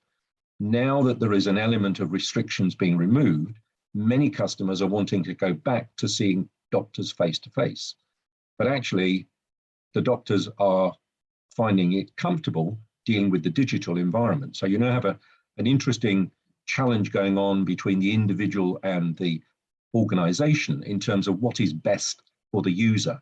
And I think in any environment, particularly in the world of banking, you've got to look at it from a customer's perspective. You've got to look at it from a world that is going to understand what the customer's needs are and how you can help these sort of individuals as they go along. I suppose when I look at the world, then you will deal with your doctor for your medical concern. Anything to do with health is to do with your doctor that you tend to see. I think the other most interesting aspect is your financial activities. Who looks after that? Well, to me, it's the banking world. You should be the financial doctor. And if you're going to deal with these individuals, interact with them in a way that makes it value adding to them, then part of that has to be giving choice, which includes face-to-face. So from a personal point of view, I certainly don't believe the branch is dead, but it needs an element of reinvention. And as the next slide will show, the whole issue now is about how you get this balance between the two. How do you create a world where you can manage the costs and hopefully reduce them, use some of the superb digital tools that banks are developing today, but also give you the opportunity to create in-person services as well. And as the next slide will indicate, what is happening now is you're getting innovation, reimagination, reinvention of retail financial services, particularly in the branch arena. Very important to create a world which gives people choices. Whilst I'll talk about some of the examples of organizations that have been successful in this regard, I think one of the biggest issues for me is how people are perceiving the experience they receive. Experience is everything. Experience is the key driver in terms of what people are wanting from any organization. Most financial organizations are ones which will look at return on investment. My question these days is maybe banks should be looking at a return on experience, because the experience from a customer point of view is all about choice, where you're going to make choices in terms of where you go, where you buy, who you deal with. And one of the key drivers in the branch environment is that whilst digital has seen significant improvement in processes, that has not always been the case in the branch arena. Branches have really got to focus on improving your process activity to enable those locations to be ones that you want to go to. Historically, nobody wants to go to a bank. What you have to do is create it as a destination. And that is what other organizations are starting to do. So as the next slide shows you, here is an example of Timo in Vietnam, where they're working in conjunction with 7-Eleven to create an environment where people will go anyway. There is a destination there which people will do things other than banking. You know, banking is and can be seen as very boring. If you can create it as a destination, and working in partnership with other organizations is an excellent way of achieving this. These closures of branches also become a problem. As the next slide indicates, you'll find that there are places, and this is an example of what's called Bank Hub in the UK, where many banks have been closed. There is no branch in the town at all. But what is happening is they've created an environment to increase the opportunity of working together in these sort of organizations. The next one gives you a further example of how organizations are trying to put together good ideas from an opportunity to share activity with people along the way. So they share in a multi-banking environment these opportunities. The next slide shows you what is going on in Russia with what used to be called a Sberbank, is now the Sber, and they're creating the branch as a gadget. an opportunity for people to do things other than banking in these environments.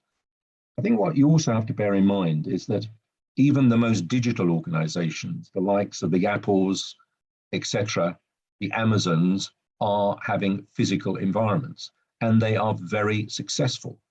If you're going to be successful as a banking organization, you've got to think out of the box, see the world from a customer's point of view, create an environment, as the summary shows on the next slide, that actually makes you look at how you're going to get best value for the customer and for the bank. There are many examples. Banque Postale in France doing educational activity in the branch. Virgin UK in the UK having lounges where people can go to do things other than banking. Standard Chartered that looks more like an Apple branch in Hong Kong. Santander operating as a work cafe in a number of their different locations as well. It's about innovation. It's about partnership. If you're going to be successful, it is not just about being digital. It's about looking across the piece and understanding how customers are interacting with other organizations, learning from other organizations. And I think banks can learn a lot from the non-financial sector in order to give profitable bottom line performance at a local level in a branch. The one last thing I would say is that in a branch environment, creating more freedom and more empowerment for people to run it as if it was their business will produce significantly improved results. Having done it personally in my own bank in the past and having seen other organizations do it, empowerment can deliver significant uplift in performance. So there is a future for the banks, branches. I think that certainly significantly less, but there's an opportunity to make them interesting, value-adding for both the bank and for the customer. Thank you. Thank you, John. That was a fascinating presentation. The bank hub, the space sharing, bank as a gadget, the physical hub, I found them very interesting concepts. And it's amazing what thought leadership that you shared, which I think the banks of the future we are probably evolving in that direction, or probably will need to, if they are to survive in the new, in the next decade. So found it very interesting. Good presentation to close off the session that we have. We've had 6 very interesting, very diverse topics, papers that were presented. Once again, I would like to thank every one of you for all the efforts that you put in. Again, I would like to declare the paper as noted and endorsed by the committee. But are there any comments or any clarifications any one of you have on the final paper from John? John, can I ask Dilshan a question to John? Again, great presentation, and I very much like the samples you get. You now have all these branches with non-bank services on the side to make people come in. Are there any numbers yet if that has increased the business for the banks? Or is it's interesting. I mean, it's just over 20 years ago, I put banking and coffee together when I was running a bank here in the UK. And at that particular time, a lot of people around were skeptical as to whether or not it was a sensible thing to do. All I'd say is that you see a significant improvement in customer experience scores. You see staff feeling far more positive about an organization because there's much less us and them. The key thing is, do the numbers change? Ours went up by somewhere around about 25%. So same place, same product, same processes, but a different environment and a different culture creates a different performance. You don't have to launch fancy new products and change all your pricing. You don't have to do lots of expensive new technology. A lot of it is about the culture and the people. You create the right culture, the environment, and the people, you can dramatically improve performance. And I think my feeling is that many banks feel that they want to control things from the center, and they're reluctant to give too much decision making at a local level. I understand the reasons why. All I know is that where it's been allowed to happen and banks that have done it with trusting in an appropriate controlled environment, you can dramatically improve performance.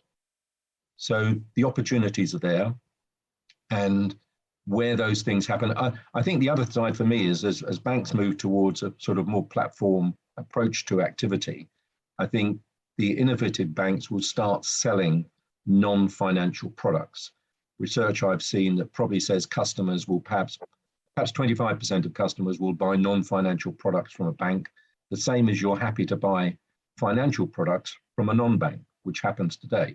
So if you choose the right sort of services and you're a trusted brand, people will buy things from you. You've got to get people to come into the physical environment. There's got to be a reason to go there. If there's no reason to go there, it's a waste of time having the bricks and mortar and the cost that goes with it. It has to be a destination. Yeah. Yeah, I agree with John there. You know, what he mentioned was very interesting about banks selling other products. It's already happening in India. So we have something called Paytm, which is a wallet, a mobile wallet, which has a Paytm bank. And if you go to the Paytm app, you actually have a place where you can shop online and order anything else online through the same app and pay for it from the Paytm. So I think that's already happening here, John, and I think it's going to increase.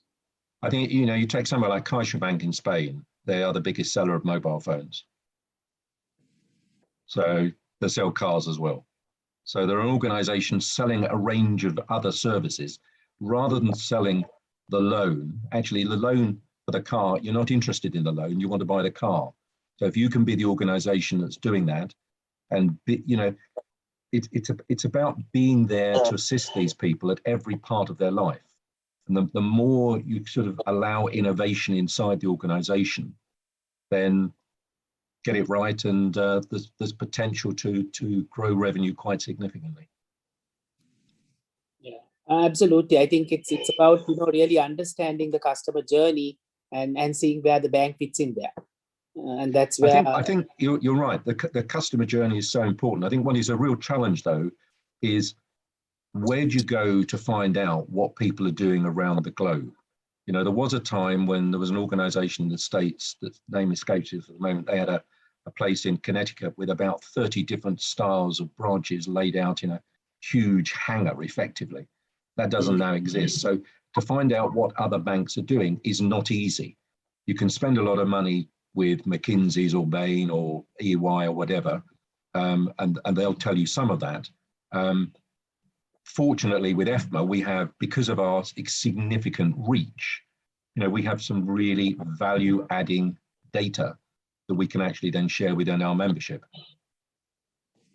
Thank you, John. I think in the interest of time, I would like to, you know, just confirm that you know, your paper is noted and endorsed by the committee, and that we will advise you of further steps that the committee and the ABA will take in this regard.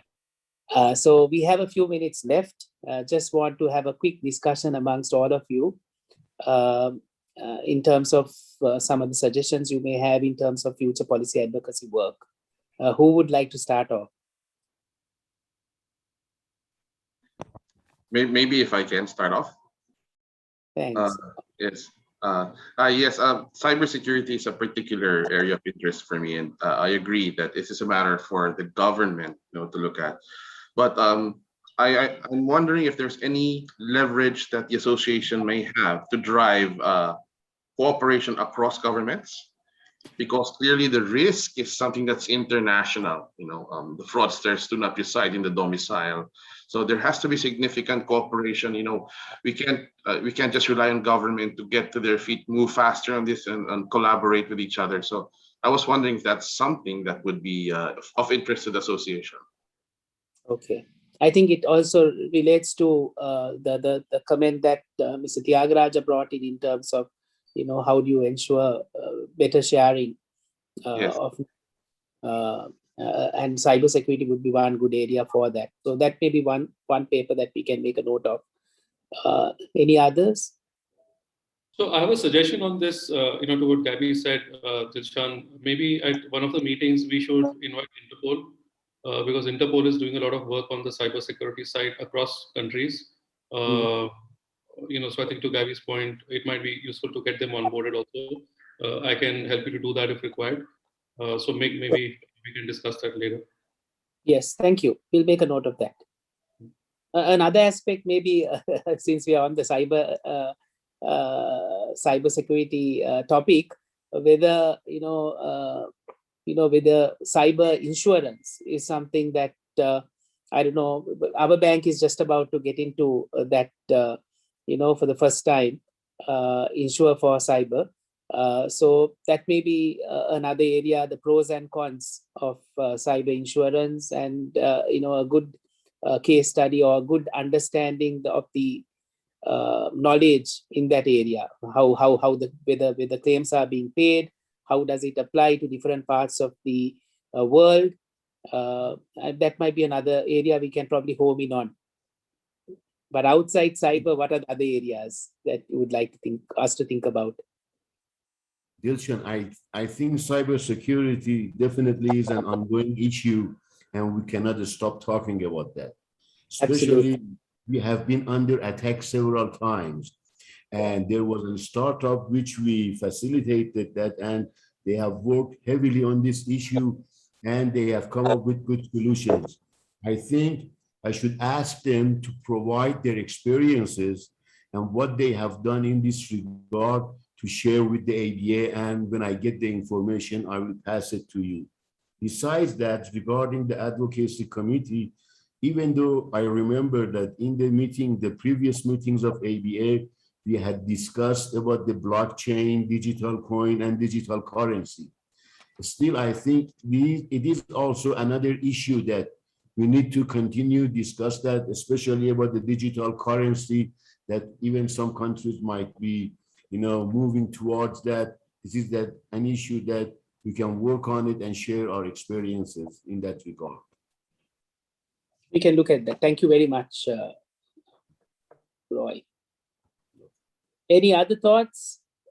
Yeah, Dilshan, I also would like to suggest that, if you are on social media, the cryptocurrency is taking a lot of traction, because of the value of the cryptocurrency, currently several million values from 1,000 Bitcoins, which is worth today.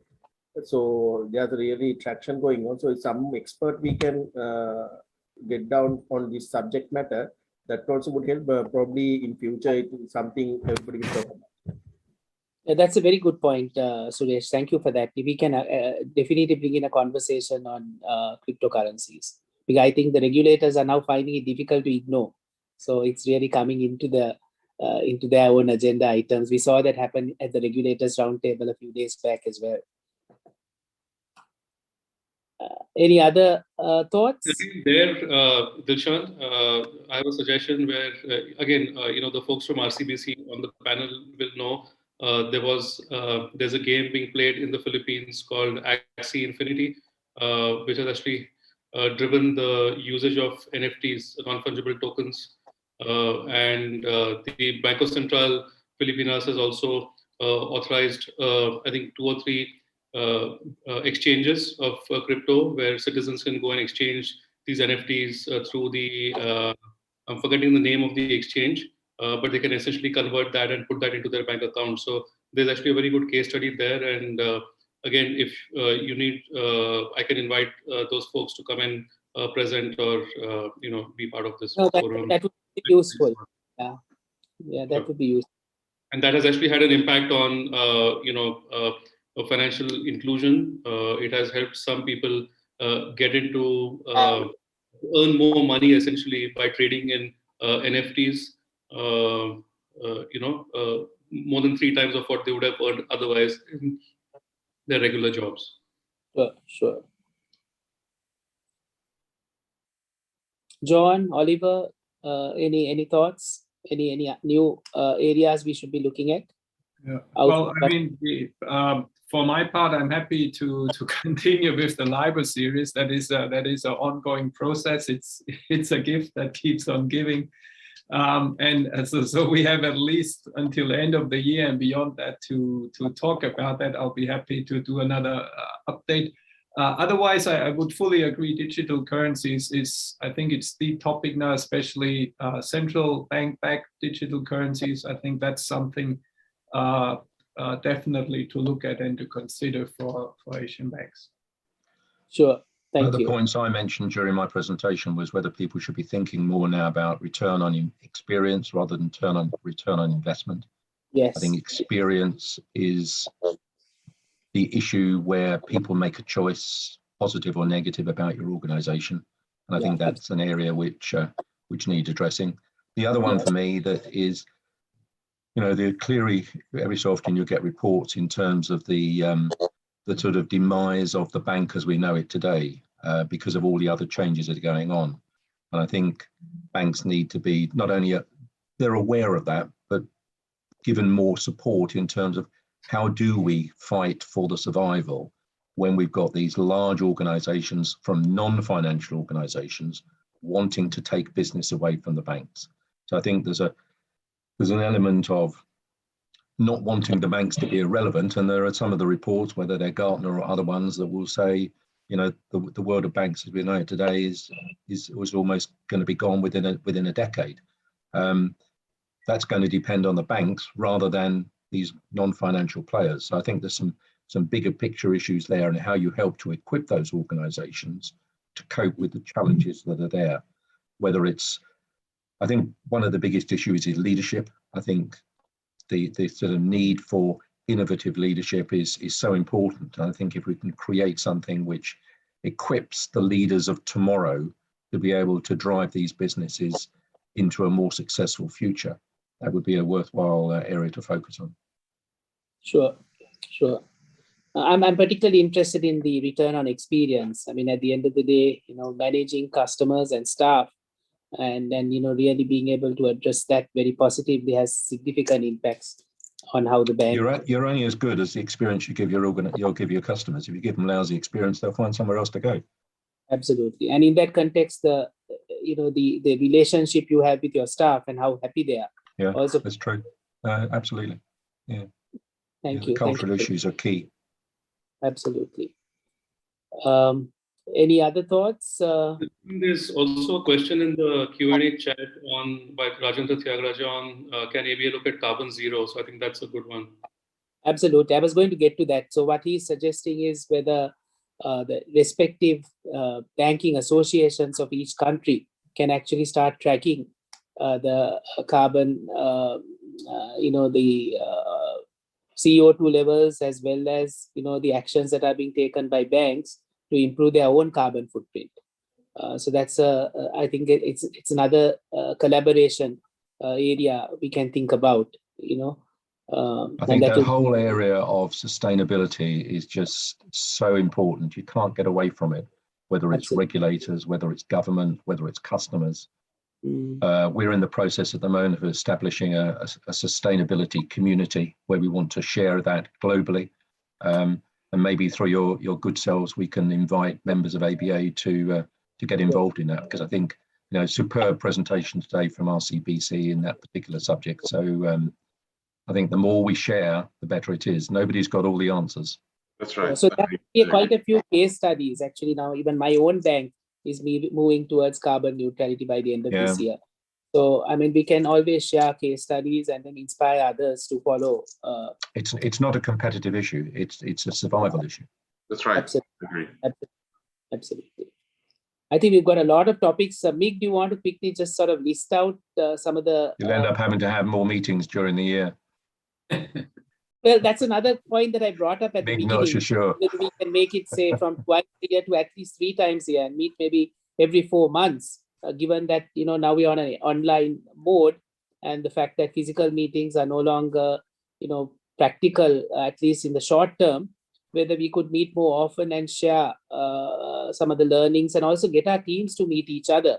People in different areas, whether it's risk management, whether it's private banking, whether it's compliance, cybersecurity, that's be another area that we need to look at better facilitation and then learning from each other.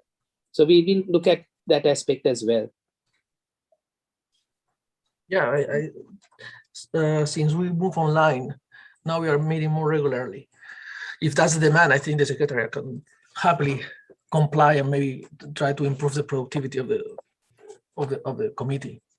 Yeah, I think we got quite a few suggestions, probably around 10 suggestions. So if we can home in on maybe 6 for the next one, then we have a good agenda for our meeting maybe in about 4 months' time. And then we make it a more regular meeting if everyone here feels that that's a good idea.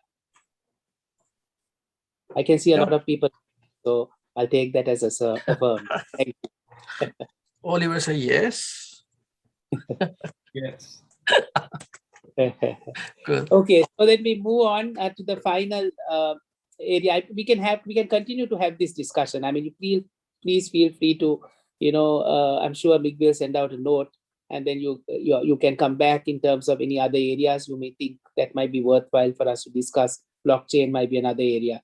So we'll have that discussion and then close in on some of the key agenda items in the next couple of weeks or so, and then thereafter look at the next meeting date. So obviously the next meeting could probably be held before the end of the year or very early part of next year. Can we agree on a timeline for that? Mig, would you like to propose a few dates? Okay. I think last year we did it around December, something like this. So maybe by the end of November, because we have to consider early in the year we have all the holidays and then the Chinese holidays and this. So that's a problem. So maybe earlier. Rather than December, because December tends to be the holiday month. But having said that, the lockdowns, I am not too sure whether we can enjoy a holiday. The holiday will be at home. Maybe November, December, I would say. Yeah. So maybe the last week of November would be a preference. If not, maybe the first week of December. Is that all right with everyone? Yeah, should be okay. Thank you. Thank you. So I think we've come to the end of the committee meeting. I would like to, are there any other matters that you would like to raise up? Just congratulate Mig for his organizational skills. Thank you. No, it's the whole office here. It's the whole office. And just the face, okay? But you're the only one on the screen. The ABA Secretariat has been, truly outstanding. We had a completely online conference, spaced over 4 days. It went out seamlessly, went very well. And I think we had at least more participants than we used to get on our physical meetings. So which is kudos to the planning and all the efforts that went into it, and also the work of the Secretariat staff, particularly Mig, Hamado, and the team. Would like to thank them for that. And I would like to thank all of you. I know we are a few minutes over time, but it was a very useful discussion, and we can continue this discussion. I'm not going to close this, but keep this WhatsApp group open so that we can continue to communicate and maybe make some suggestions in terms of how we are going to become more effective in an online sort of setup that we are looking at least in the near future. So once again, thank you, and please stay safe. I hope your banks will continue to do well, and we will keep evolving in the new age with all the digitalization and the transformation efforts that are taking place.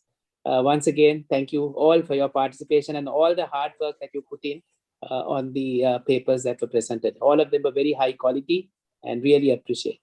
Thank you. Thank you, Sean. Thank you. Stay safe. Bye-bye. Bye-bye. Thank you, guys. Thank you. Bye. Bye.